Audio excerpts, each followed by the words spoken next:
সাধন চতুষ্টয়। তত্ত্বাভ্যাস ধারণা করা সহজ নহে। প্রকৃত অধিকারী না হইলে তত্ত্বজ্ঞান লাভ হয় না। আহার শুদ্ধি, ত্রিবিধ সংঘাত শুদ্ধি, দেশ কাল ও সংপাত্রাদির লাভ, সংকল্প ত্যাগ, ইন্দ্রিয় সংযম, ব্রতচর্যা এবং গুরুসেবা প্রভৃতিতেই অধিকার লাভ হয়। ইন্দ্রিয়গণ চপলতা বৃত্তি পরিত্যাগ করিয়া স্থির ভাব ধারণ না করিলে জ্ঞান কদাচ প্রকাশ পাইতে পারে না। জ্ঞানী ব্যক্তি ইন্দ্রিয়গণকে সংযত করিয়া ব্রহ্মপদ আশ্রয় করিতে পারিলে অতি সহজেই সিদ্ধিলাভ হইতে পারে। ভগবান ভবানীপতি কহিয়াছেন, যাবৎ কামাদিদীপ্যেত যাবৎ সংসার বাসনা যাবৎ ইন্দ্রিয় চাপল্যম তাবৎ তত্ত্ব কথাগুত। অতএব ইন্দ্রিয় চাপল্য থাকিতে তত্ত্বজ্ঞানের সম্ভাবনা নাই। পুষ্করিণী প্রভৃতির জল স্থিরভাবে থাকিলে তবে যেমন তাহাতে প্রতিবিম্ব সকল সুস্পষ্ট নয়নগোচর হয়, তদ্রূপ দুর্বৃত্ত ইন্দ্রিয় সকল স্থির ভাব ধারণ করিলে তবে জ্ঞান দ্বারা জ্ঞেয় পদার্থকে স্থায়ীভাবে দর্শন করিতে পারা যায়। আমাদের মৃত্যুর কর্তা স্বয়ং বলিয়াছেন, না বিরত দুশ্চরিতান না শান্ত না সমাহিত না শান্ত মানসো ব্যাপী প্রজ্ঞানেনৈনমাপ্নুয়াৎ। যিনি দুশ্চরিত হইতে বিরত হন নাই, শান্ত ও সমাহিত হন নাই, শান্ত মানুষ হন নাই, তিনি কেবল প্রজ্ঞামাত্র দ্বারা ইহাকে প্রাপ্ত হন না। এই সকল বিবেচনা করিয়া শাস্ত্রকারগণ উপদেশ দিয়াছেন যে সাধন চতুষ্টয় সম্পন্ন ব্যক্তি শ্রবণ মনন নিদিধ্যাসন সহকারে তত্ত্বজ্ঞান লাভার্থে ব্রহ্মতত্ত্ব বিচার করিবেন। অগ্রে সাধন চতুষ্টয় কি কি তাহা দেখা যাক। নিত্যানিত্য বস্তু বিবেক। নিত্যানিত্য বস্তু বিবেক কাহাকে বলে? নিত্যম বস্তিকম ব্রহ্ম তদ্ব্যতিরিক্তম সর্বম নিত্যম অয়মেব নিত্যানিত্য বস্তু বিবেক। একমাত্র পরমেশ্বর নিত্যবস্তু, তদ অতিরিক্ত অন্য সমস্তই ক্ষণস্থায়ী ও অনিত্য। এই প্রকার যে নিশ্চয় জ্ঞান, তাহার নাম নিত্যানিত্য বস্তু বিবেক। ইহা মূত্রার্থ ফলভোগ ও বিরাগ। ইহা মূত্রার্থ ফলভোগ বিরাগ কাহার নাম? ইহৌ স্বর্গভোগেষু ইচ্ছারাহিত্যম। ঐহিক বিষয় সুখ বা মৃত্যুর পর স্বর্গভোগ, এই উভয় প্রকার সুখ ভোগেই বিন্দুমাত্র আস্থা বা ইচ্ছে না থাকার নাম ইহা মূত্রার্থ ফলভোগ বিরাগ। সমদমাদি ষটক সম্পত্তি কাহাকে বলে? সম দম পরতি তিক্ষা শ্রদ্ধা সমাধানেঞ্চেতি। সম দম উপরতি তিতিক্ষা শ্রদ্ধা ও সমাধান, এই ছয়টিকে ষট সম্পত্তি বলে। সম কাহাকে বলে? মনোনিগ্রহ। অন্তরিন্দ্রিয় যে মন, তাহারই নিগ্রহের নাম সম। শ্রীকৃষ্ণ বলিয়াছেন, সমো মন্নিষ্ঠিতা বুদ্ধি।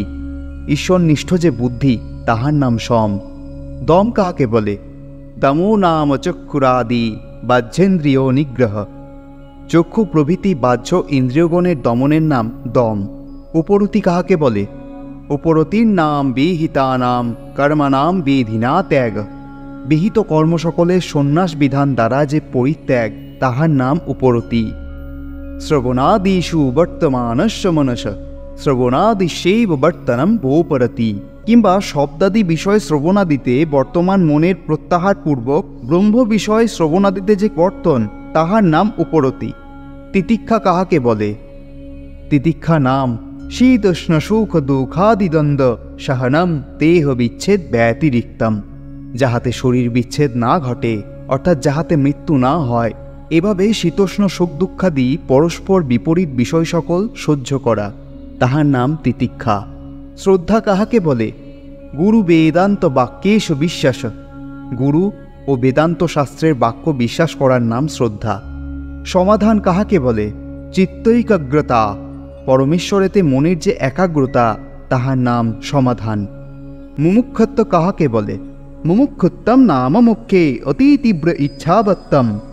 মুক্তিতে অতি তীক্ষ্ণ ইচ্ছাবত্তার নাম মুমুক্ষত। এইগুলি সাধন চতুষ্টয় সম্পত্তি। এতদ বিশিষ্ট ব্যক্তি সাধন চতুষ্টয় সম্পন্ন। এই সাধন চতুষ্টয় সম্পন্ন ব্যক্তির পক্ষেই আত্ম অনাত্ম বিবেক বিচার প্রশস্ত জানিবে। কিন্তু এই সাধন চতুষ্টয় সম্পত্তির অভাব থাকিলেও যদ্যপি কোনো ব্যক্তি এই আত্ম অনাত্ম বিচার করেন, যাহাতে তাহার কোনো প্রত্যব্যয় নাই, অধিকন্তু তাহাতে তাহার মঙ্গলেরই সম্ভাবনা। শ্রবণ মনন ও নিদিধ্যাসন। সাধন চতুষ্টয় সম্পন্ন ব্যক্তি শ্রবণ মনন ও নিদিধ্যাসন সহকারে আত্ম অনাত্ম বিবেক বিচার করিবেন। অতএব সাধকের শ্রবণ মনন ও নিদিধ্যাসন জানা আবশ্যক। সর্ববিধলিঙ্গৈরশেষ বেদান্ত নাম দ্বিতীয় বস্তুনি তাৎপর্যাবধারণম। ষটপ্রকার লিঙ্গ দ্বারা অদ্বিতীয় বস্তুতে কিনা ব্রহ্মেতে সমস্ত বেদান্তের তাৎপর্য অবধারণের নাম শ্রবণ। ষটপ্রকার লিঙ্গ যথা উপক্রমোপসংহার, অভ্যাস, অপূর্বতা, ফল, অর্থবাদ, উৎপত্তি। উপক্রমোপসংহার প্রতিপাদ্য বস্তুর আদিতে ও অন্তে সেই বস্তুরই প্রতিপাদন করাকে উপক্রম উপসংহার কহে। অভ্যাস যে প্রকরণে যে বস্তু প্রতিপাদ্য সেই প্রকরণের মধ্যে সেই বস্তুকে পুনঃ পুনঃ প্রতিপাদনের নাম অভ্যাস। অপূর্বতা প্রতিপাদ্য বস্তুর প্রমাণ অতিরিক্ত প্রমাণের অবিষয়রূপে সেই বস্তুর প্রতিপাদন করায় অপূর্বতা। ফল প্রতিপাদ্য বস্তুর প্রয়োজন শ্রবণের নাম ফল। অর্থবাদ প্রতিপাদ্য বস্তুর প্রশংসা করাকে অর্থবাদ বলে। উৎপত্তি প্রতিপাদ্য বিষয়ের প্রতিপাদনের যুক্তির নাম উৎপত্তি। এই 6 প্রকার লিঙ্গ দ্বারা একমাত্র অদ্বিতীয় ব্রহ্মেই তাৎপর্য নিরূপণের নাম শ্রবণ। মনন বেদান্তের অবিরোধে যুক্তি দ্বারা সর্বদা শ্রুত অদ্বিতীয় ব্রহ্মচিন্তনের নাম মনন। নিদিধ্যাসন তত্ত্বজ্ঞান বিরোধী দেহাদি জড়পদার্থের জ্ঞান পরিহার পূর্বক অদ্বিতীয় ব্রহ্মবস্তুর অবিরোধী জ্ঞান প্রবাহকে নিদিধ্যাসন বলে। সাধন চতুষ্টয় সম্পন্ন তত্ত্বজ্ঞানের সাধক শ্রবণ মনন নিদিধ্যাসন সহকারে চিন্তা করিবেন, আমি নিত্য শুদ্ধ বুদ্ধ, প্রকৃতি আমার দাসীস্বরূপা, আমারই সেবার্থে তাহার সমস্ত আয়োজন। আমি জ্ঞানস্বরূপ, আমি প্রাণস্বরূপ, আমি অস্থিস্বরূপ, তবে আমার উপরে প্রকৃতি প্রতিবিম্বিত হইয়া তাহার গুণ সত্য রজ তম বিকাশ করিতেছে মাত্র। অতএব সুখ দুঃখাদি গুণের ধর্ম হইতে পারে, আমার কি? দুঃখের কারণ ও মুক্তির উপায় জ্ঞানের দ্বারা সময় সময় অবশ্যই উপলব্ধি করিতে পারা যায় যে এ সকলই মিথ্যা, ব্রহ্মই সব, ভেদ কল্পনা মূঢ়তা মাত্র। এই জ্ঞান স্থায়ী করিবার জন্য জ্ঞান সাধনার প্রয়োজন। সাংখ্যকার দুঃখকে হেয় শব্দে অভিহিত করিয়াছেন। ত্রিবিধম দুঃখ হেয়ম, ত্রিবিধ দুঃখের নাম হেয়। ত্রিবিধ দুঃখ কি না আধ্যাত্মিক, আধি ভৌতিক ও আধি দৈবিক, এই 3 প্রকার দুঃখের নাম হেয়। প্রকৃতি পুরুষাংযোগেন চ বিবেক হেয় হেতু প্রকৃতি পুরুষের সংযোগ দ্বারা যে অবিবেক জন্মে তাহাই হেয় হেতু। সংযোগ কাহাকে বলে? শশামি শক্ত স্বরূপ উপলব্ধি হেতু সংযোগ। দৃশ্য ও দ্রষ্টার ভোগত্ব ও ভোক্তৃত্ব রূপে উপলব্ধিকে সংযোগ বলে। আত্মা প্রকৃতির সহিত সংযুক্ত হইলে সেই সংযোগ বশত দৃষ্টত্ব ও দৃশ্যত্ব উভয় শক্তি প্রকাশ পাইয়া থাকে, এবং সেই কারণেই এই জগৎ প্রপঞ্চ বিভিন্ন প্রকারে ব্যক্ত হইয়া থাকে। এই সংযুক্ত হইবার একমাত্র কারণ অজ্ঞান। জীবে জন্ম জন্মান্তরের অবিদ্যা সম্ভূত ভ্রম জ্ঞানের সংস্কার আছে। এই সূক্ষ্ম সংস্কার জ্ঞান পরমাণুজাত জগতে গন্ধাদি মনোহর বিষয় নানা রূপে প্রকটিত করে। তাহার সহিত মন প্রভৃতি ইন্দ্রিয় সংযোগ হওয়ায় সুখ দুঃখ অনুভব হয়, তাহাতে শোকতৃষ্ণা জন্মে। শোকতৃষ্ণা হইতে চেষ্টা আসে, মানসিক ও শারীরিক চেষ্টায় কর্মফল উৎপন্ন হয়, কর্মফল হইতে জীবের জন্ম হয়। অতএব জন্মই দুঃখের কারণ। এই দুঃখ প্রকৃতি পুরুষ সংযোগে উৎপন্ন হয়, অজ্ঞানী ইহার হেতু। তদ্ভাবাৎ সংযোগাভাব হানম তদ্দৃশ কেবলম এই অজ্ঞানের অভাব হইলেই পুরুষ প্রকৃতির সংযোগ নষ্ট হইয়া যায়। সাধনা দ্বারা এই সংযোগ নাশ করাই প্রয়োজন। উহাই আত্মার কৈবল্য পদে অবস্থিতি। প্রকৃতি পুরুষের সংযোগ হইতে যে বিষয় জ্ঞান জন্মে তাহাই ত্রিবিধ দুঃখের প্রতিকারণ। তদ অত্যন্ত নিবৃত্তি হানম দুঃখত্রয়ের অত্যন্ত নিবৃত্তিকে হান অর্থাৎ মুক্তি বলে। সেই আত্মান্তিক দুঃখ নিবৃত্তির উপায় কি? বিবেক খ্যাতিস্তাহান পায়, বিবেক খ্যাতি হান পায়, অর্থাৎ বিবেকই মুক্তির উপায়। যেহেতু প্রকৃতি পুরুষের সংযোগে অবিবেক উপস্থিত হইয়া দুঃখ উৎপাদন করে এবং প্রকৃতি পুরুষের বিয়োগে দুঃখের নিবৃত্তি হয়, প্রকৃতি পুরুষের বিয়োগ বা পার্থক্য বিবেক দ্বারা সম্পন্ন হইয়া থাকে। সেই বিবেক দ্বারাই দুঃখের আত্মান্তিক নিবৃত্তি হইয়া মুক্তিপদ প্রাপ্তি হয়। এজন্য যাহাতে পুরুষের বিবেক উৎপন্ন হয় এরূপ কার্যানুষ্ঠানের প্রয়োজন। ন প্রমাদ অনর্থহন্য জ্ঞানীন স্বস্বরূপত ততো মোহস্ত অহমধীস ততো ব্রহ্মস্ততো ব্যথা সাধকের স্বকীয় ব্রহ্মভাবে যে অবধানতা, তাহা অপেক্ষা অনিষ্টকর আর কিছুই নাই। কারণ অবধানতা মোহ, মোহ হইতে অহং বুদ্ধি, অহং বুদ্ধি হইতে বন্ধন এবং বন্ধন হইতে দুঃখ উপস্থিত হয়।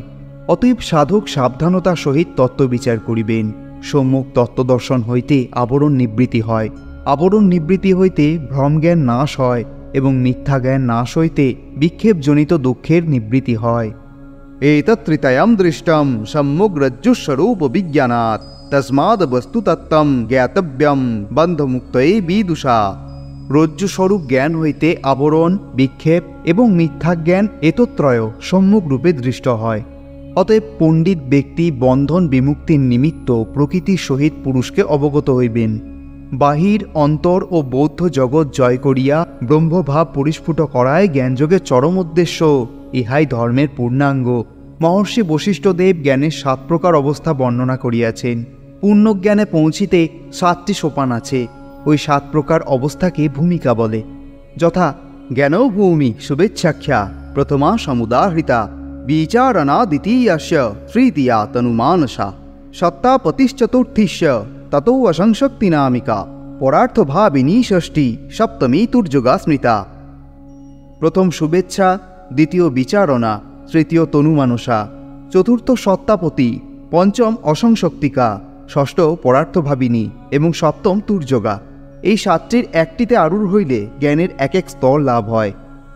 শুভেচ্ছা সমদমাদি সাধনপূর্বক বিবেক ও বৈরাগ্য উপস্থিত হইয়া মুক্তিলাভের কামনা জন্মানোকে শুভেচ্ছা বলে।